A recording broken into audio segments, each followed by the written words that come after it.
নমস্কার বন্ধুরা, মনীষা রান্নাঘরে সবাইকে স্বাগত। প্রতিদিনের মতো চলে এলাম আবারও একটা রেসিপি নিয়ে। আশা করি আপনাদের বেশ ভালো লাগবে। আজকে রেসিপিটা কিন্তু ভীষণই হেলদি এবং একটা টেস্টি টিফিন রেসিপি। এটা কিন্তু সকালের জলখাবারে যেমন ভালো লাগে, সেই রকম ডিনারেও বেশ ভালো লাগবে। এমনকি যে কোনো সময় হালকা ফুলকা খিদে পেলে অবশ্যই এটা ট্রাই করতে পারেন।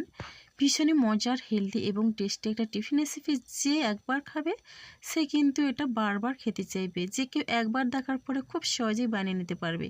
তো চলুন বন্ধুরা, রেসিপিটা শুরু করি আর দেখে নেওয়া যাক এই রেসিপির জন্য আমার কি কি উপকরণ লাগে।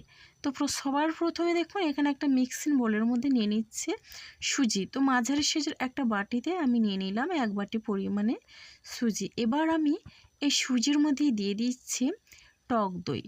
তো এখানে কিন্তু এই টক দইটা বেশি টক না। তো এখন আমি এখানে টক দই দিয়ে দিলাম 3 চামচের মতো। এবার আমি টক দইটা দিয়ে সুজির সঙ্গে একটু মিশিয়ে নিচ্ছি। বন্ধুরা, সামান্য কয়েকটা উপকরণ দিয়ে কিন্তু এই টিফিন রেসিপিটা তৈরি হয়ে যায়। এবার ওই টক দইয়ের বাটি ধোয়া জলটা আমি দিয়ে দিলাম আর জলটা দিয়ে বেশ ভালোভাবে মিশিয়ে নিচ্ছি। তো দেখুন, এখন আমি এখানে একটু সময় নিয়ে এটা মিশিয়ে নেব, তাহলে কিন্তু সুজি আর টক দইটা খুব সুন্দরভাবে মিশিয়ে যায়। যারা ডায়েট করছেন একবার হলেও এই টিফিনটা অবশ্যই ট্রাই করবেন, দেখবেন বেশ ভালো লাগবে। আর ওয়েট লসের জন্য কিন্তু ভীষণ উপকারী একটা টিফিন রেসিপি। ঢাকনা দিয়ে এখানে 5 মিনিটের মতো আমি রেস্টে রেখে দিলাম। যেহেতু সুজিটা একটু ফুলবে, তার জন্য আমি 5 মিনিটের মতো রেখে দিলাম। একটু বেশি সময় রাখলেও সেক্ষেত্রে কোনো অসুবিধে নেই, তাহলে কিন্তু আরও বেশ ভালোভাবে সুজিটা ফুলে থাকে। তো যাই হোক, এখন এখানে আমি 4টে বাটি নিয়েছি, এইরকম ছোটো সাইজের বাটি। আর বাটির মধ্যে অল্প তেল আমি ব্রাশ করে নিচ্ছি। তো দেখুন, এখন আমি এই বাটির মধ্যে দেখুন তেলটা ব্রাশ করে সাইড করে রেখে দিলাম। এখন আমি একটা মিক্সিং জার নিয়েছি। এবার মিক্সিং জারের মধ্যে দিয়ে দিচ্ছি এখানে কড়াইশুঁটি। তো এখানে আমি কিছুটা পরিমাণে কড়াইশুঁটি দিয়ে দিলাম আর কড়াইশুঁটির মধ্যে দিয়ে দিচ্ছি 1/2 ইঞ্চি পরিমাণে আদা। এবার 3টে কাঁচা লঙ্কা দিলাম। কাঁচা লঙ্কাটাকে এইভাবে ভেঙে দিচ্ছি। আমি কিন্তু এখানে কোনো পেঁয়াজ রসুনের ব্যবহার করছি না। যদি আপনারা পেঁয়াজ রসুন দিতে চান তাহলে দিতেও পারেন। তো দেখুন, আমি একটুখানি জল দিয়ে দিলাম। এবার একটু আমি এটা ঘুরিয়ে নেব। এটা কিন্তু একেবারে পেস্ট করব না। তো দেখুন বন্ধুরা, আমি কিন্তু কড়াইশুঁটিটা একটু দানা দানা করে রেখেছি। এবার দেখুন, সুজিটা 5 মিনিটের জন্য রেস্টে রেখেছিলাম। 5 মিনিটের পরে দেখুন বন্ধুরা, সুজিটা কিন্তু আগের তুলনায় খুব সুন্দরভাবে ফুলেছে। এখন আমি ঢাকনাটা খুলে সুন্দরভাবেই কিন্তু একটু এইভাবে চামচ দিয়ে মিশিয়ে নিচ্ছি। সকালে জলখাবারে এমনকি ডিনারেও দারুণ ভালো লাগে বন্ধুরা। এটা কিন্তু যে কোনো সময় বেশ ভালো লাগবে।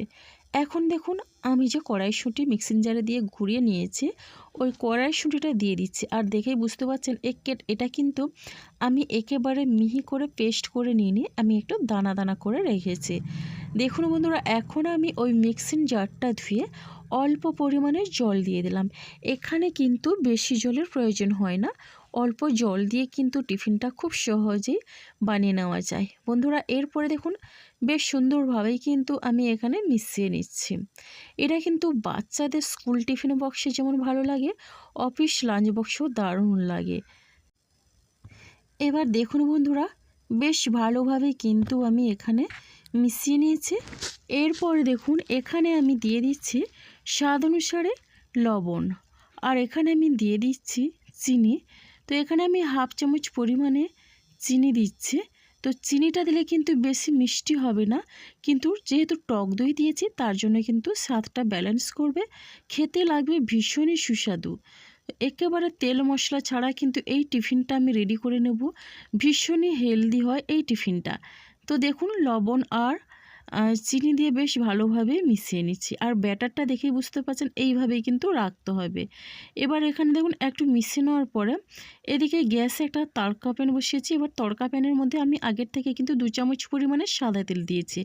তেলটা গরম করে নেওয়ার পরে এখানে আমি 1/2 চামচ পরিমাণে দিয়ে দিলাম গোটা সাদা জিরে। আর দিয়ে দিচ্ছি এখানে দেখুন কালো সর্ষে, হাফ চামচ পরিমাণে দিয়ে দিলাম কালো সর্ষে। এখন আমি এখানে দিয়ে দিচ্ছি ডাল, আর এখানে আমি মুগের ডালটাই ব্যবহার করছি। আপনারা কিন্তু যে কোনো ডাল ব্যবহার করতে পারেন।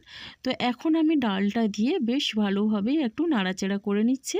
তো এরপরে দেখুন এখানে দিয়ে দিচ্ছি কারি পাতা। এবার কারি পাতা দিয়ে একই রকমভাবে সুন্দরভাবে আমি এখানে মিশিয়ে নিলাম। এরপরে দেখুন এটা কিন্তু আমার রেডি হয়ে গেছে। এখন আমি এটা নামিয়ে নেব। তো এরপরে দেখুন গ্যাসটা বন্ধ করে এখন আমি ওই ব্যাটারের মধ্যে এই তড়কা মশলাটা দিয়ে দিলাম। এখানে কিন্তু একেবারে বলতে গেলে আমি বিনা তেলেই টিফিনগুলো বানাচ্ছি। আর এই মশলাটা কিন্তু একেবারে অল্প তেল দিয়েই আমি রেডি করে নিলাম। রোজ রোজ তেল মশলাদার খাবার না খেয়ে এই রকম হেলদি খাবার একবার হলেও বন্ধুরা আপনারা ট্রাই করবেন। এটা কিন্তু একবার খাওয়ার পরে বুঝতে পারবেন এটা কতটা উপকারী। তো দেখুন বন্ধুরা তড়কা মশলাটা দিয়ে এখানে বেশ ভালোভাবেই কিন্তু আমি ব্যাটারের সঙ্গে মিশিয়ে নিলাম। আর ব্যাটারের ঘনত্বটা দেখেই বুঝতে পারছেন এইভাবেই রাখতে হবে, বেশি পাতলা করলে হবে না, আবার বেশি ঘন করলেও হবে না। তো এরপরে মিশিয়ে নেওয়ার পরে এখানে দিয়ে দিচ্ছি বেকিং পাউডার হাফ চামচ পরিমাণে। এবার আপনারা চাইলে কিন্তু এখানে ইনো দিয়েও ব্যবহার করতে পারেন এই টিফিন রেসিপিটা। আর বেকিং পাউডারটা দিয়ে আবারও বেশ ভালোভাবে মিশিয়ে নেব। এটা কিন্তু দেওয়ার পরে বেশি সময় ধরে মেশানোর দরকার নেই, মাত্র কয়েক সেকেন্ডের মধ্যেই কিন্তু মিশিয়ে নিতে পারবেন। দেখুন ব্যাটারটা কিন্তু আগের তুলনায় অনেকটা হালকা হয়ে গেছে আর ফোলা ফাঁপা হয়ে গেছে। তো এরপর আমি মিশিয়ে নেওয়ার পরে আমি যে আগের থেকে বাটির মধ্যে তেল ব্রাশ করে রেখেছিলাম, এবার প্রত্যেকটা বাটির মধ্যে কিন্তু আমি ওই ব্যাটারটা দিয়ে দিচ্ছি। আর হ্যাঁ, বাটিগুলো কিন্তু আমি বেশি ভর্তি করব না, একটু জায়গা রাখবো, যেহেতু এগুলো ফুলবে তো ফোলার জন্য একটু জায়গা রাখতে হবে। রেসিপি ভালো লাগলে লাইক, শেয়ার, কমেন্ট এবং সাবস্ক্রাইব করে আমার পাশে থাকবেন।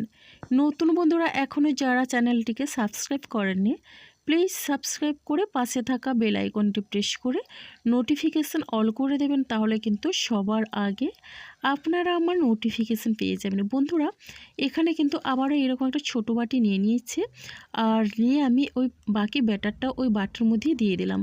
এখানে কিন্তু মোট 5টা বাটি আমি নিয়েছি, আর সব ব্যাটারগুলি কিন্তু এই বাটির মধ্যেই আমি দিয়ে দিলাম। বন্ধুরা দেখুন এখানে কিন্তু আমার 5টা বাটি রেডি হয়ে গেল। এরপরে এই বাটিগুলোকে আমি কিন্তু একটু এইভাবে ঝাঁকিয়ে নিয়ে একটু ট্যাপ করে নিচ্ছি, তাহলে কিন্তু বাটির মধ্যে যত এয়ার বাবলস আছে সেগুলো কিন্তু বেরিয়ে যাবে, আর টিফিনটা কিন্তু খুব সুন্দরভাবে রেডি হয়ে যাবে। এবার দেখুন এরকম ছিদ্রওয়ালা থালার মধ্যে কিন্তু 5টা বাটি রেডি করে নিয়েছি। এবার দেখুন গ্যাসের মধ্যে আগের থেকে কিন্তু একটা কড়াই বসিয়ে কড়াইয়ের মধ্যে জল গরম করে নিয়েছি। এবার আমি ওই ছিদ্রওয়ালা থালাটি কড়ার মধ্যেই দিয়ে দিলাম। দেখুন বন্ধুরা এখন আমি থালাটা বসিয়ে দিয়ে এরপরে ঢাকনা দিয়ে আমি এই টিফিনটা রেডি করে নেব। ঢাকনা দিয়ে এখানে 7 থেকে 8 মিনিটের মতো আমি এখানে রান্না করার জন্য রেখে দিলাম। এবার ওই ঢাকনার ফুটোটা কিন্তু একটু কাগজ দিয়ে বন্ধ করে দিলাম। 7-8 মিনিট পরে কিন্তু ফিরে এলাম। এখানে কিন্তু বেশি সময় লাগে না এই টিফিনগুলো বানাতে। দেখুন খুব সুন্দরভাবে কিন্তু রেডি হয়ে গেছে, আর এইভাবে প্রত্যেকটা টিফিনগুলো কিন্তু উপর থেকে এইভাবে ফেটে গেছে, তার মানে কিন্তু এটা খুব সুন্দরভাবে রেডি হয়ে গেছে। তবুও আমি একটু চেক করে নিচ্ছি। ভীষণ সুন্দরভাবে কিন্তু রেডি হয়ে গেছে। এরপরে দেখুন এটা নামিয়ে আমি ঠান্ডা করে নেব। আর এটা আমি কিন্তু খুব সুন্দরভাবেই এটা এই বাটি থেকে তুলে নেব। আর এটা কিন্তু তুলতে বেশি কষ্ট হয় না, আর এটা অবশ্যই ঠান্ডা করে তুলতে হবে, তাহলে কিন্তু একটু আঙ্গুল দিয়ে এইভাবে চাপ দিয়ে টেনে নিলে কিন্তু সুন্দরভাবেই বাটি থেকে উঠে আসবে। প্রত্যেকটা কিন্তু খুব সুন্দরভাবেই দেখুন বন্ধুরা, এটা কিন্তু ছুরি দিয়ে কোনো রকমের সাইড ছাড়ানোর দরকার হচ্ছে না, শুধু হাত দিয়ে একটু চাপ দিলেই প্রত্যেকটা খুব সুন্দরভাবে বেরিয়ে আসবে। কতটা লোভনীয় হয়েছে দেখেই বুঝতে পারছেন। ভীষণই হেলদি এবং টেস্টি একটা টিফিন রেসিপি, একেবারে তেল মশলা ছাড়া। রোজ রোজ তেল মশলাদার খাবার না খেয়ে অবশ্যই এই তেল ছাড়া টিফিন রেসিপিটা একবার হলেও ট্রাই করুন। তো কেমন লাগলো কমেন্ট করতে ভুলবেন না। আপনাদের একটা মিষ্টি কমেন্ট কিন্তু আমাকে অনেকটা উৎসাহ দেয় নতুন নতুন রেসিপি বানানোর জন্য। তো একটা কেটে আমি দেখিয়ে দিলাম কতটা স্পঞ্জি জালিদার হয়েছে, দেখেই বুঝতে পারছেন। আর এটা কিন্তু একটা খেলে অনেক সময় ধরে কিন্তু পেট ভর্তি থাকে, আর এটা খাওয়ার জন্য তো কোনো কিছুর প্রয়োজন হবে না, শুধুমাত্র একটু সস হলেই যথেষ্ট। তো বন্ধুরা আজকের রেসিপিটা আমার এই পর্যন্ত, আর আগামীকাল আসবো আবার একটা নতুন রেসিপি নিয়ে। আপনারা সবাই সুস্থ থাকুন, ভালো থাকুন। অসংখ্য ধন্যবাদ আর অনেক অনেক ভালোবাসা রইল।